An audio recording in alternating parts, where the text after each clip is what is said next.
I was just like messing around because me and my little sister, we have this running joke with my hamster, who's Walter, that he has like full cheeks and everything, and he's really funny. And I did this all with my fingers, and it took about 8 hours.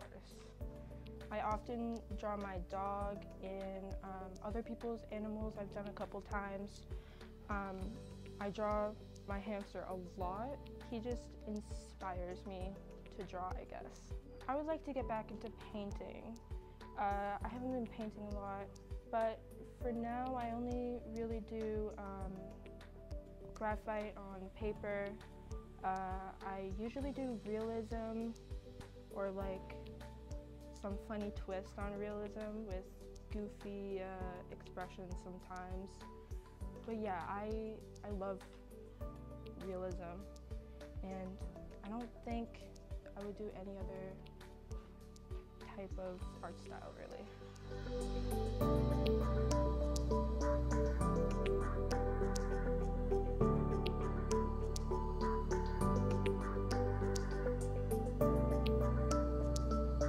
So this is one of them. This is their cover to the graphic novel that's in this sketchbook. And it's about like this kid who's part of a genocidal war, who gets taken to a lab where she's experimented on, and then she escapes and sort of has to survive and help her people. And so it's that story of her escaping and helping sort of everyone and meeting friends along the way. I start with a sketch, and that's just in graphite, and then I use a fine liner to make all the outlines, and then mostly it's a ballpoint pen that is most of the details, but for big black areas like in this, I use like a marker or something along those lines. I like writing stories a lot, and I have a lot of story ideas that sort of pop in and out of my head that are sort of similar to many different pieces of media that I consume. They, you know, it's sort of inspiration comes from like a whole bunch of different places, and this was an idea that I had in my head for a while, but I couldn't write it in a typical story format, so Miss Haggerty had the idea to make it into a graphic novel.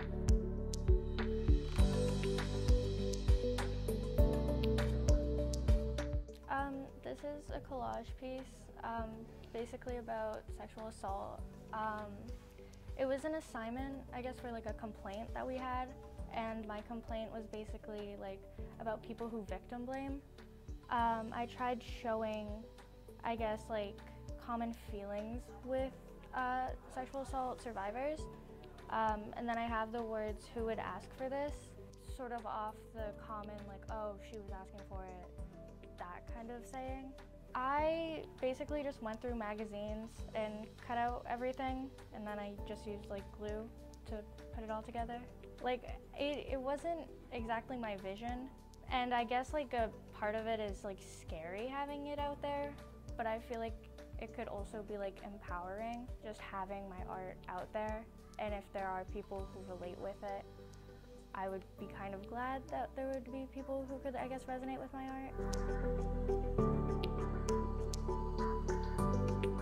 So this disco ball is made out of over 50 recycled CDs that our school library was giving away because everything is digital now. I used tin foil and then the CDs in rows to make the disco ball, and then there's a chain that's suspended through the entire thing to the bottom to hold it all together. I ended up really enjoying it. Kind of became like a passion project for me because I hope to bring this to college with me next year and hang up in my dorm room.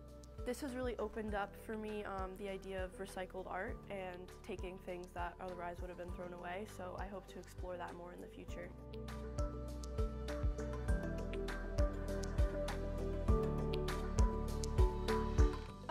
My piece, I started making it on a whim.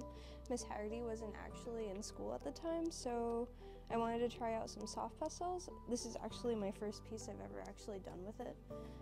I don't think it's the best because I feel like I could have done the composition a little better. It was off of a photo, And the blending, I used my finger. I feel like it was a very beginner piece, but at the same time I really like it a lot because of that. I just started working at Nirvana Tea House and Cafe, and I was so excited about it. I was like, I have to draw a cup of tea and show them. So I actually don't know what the paper is made out of, but I know it's just some regular soft pastels. I used a Q-tip sometimes to blend on some of the smaller parts, like right here. I actually want to go into art as a career someday, so I definitely will be making a lot more art.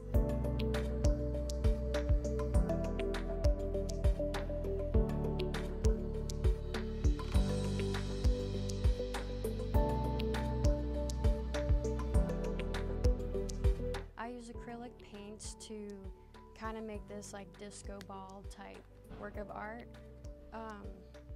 And I kind of use like darker colors in the background and then like black little like squares and then reflections. But this one I kind of had a little bit more fun, like trying different colors and different methods. The previous one is actually right here where I like use lighter colors and stuff like that. So yeah, this was my second disco ball and it was part of an assignment. I used to do a lot more acrylics like earlier in life, so it was fun to come back to this and like revisit it and have some fun with it, so I definitely would. I just think it's important to allow yourself space to try, even if it may fail. I think trying always has a payoff. So.